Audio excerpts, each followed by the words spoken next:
Okay, for our ongoing class, this is one more idea for that really cool bass line motif in Sunny Afternoon.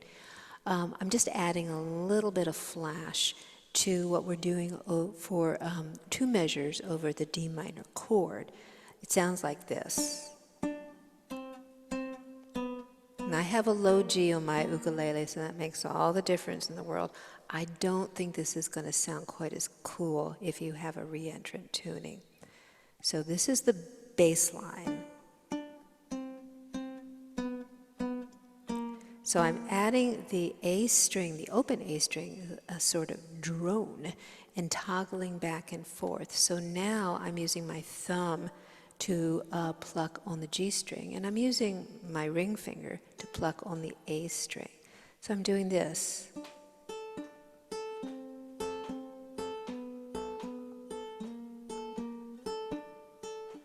Da da da da da da da da da da da da da da da, or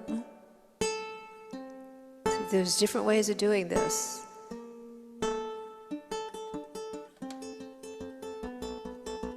It's harder. You see how you can play with it, mess with it? Just stay in the pocket.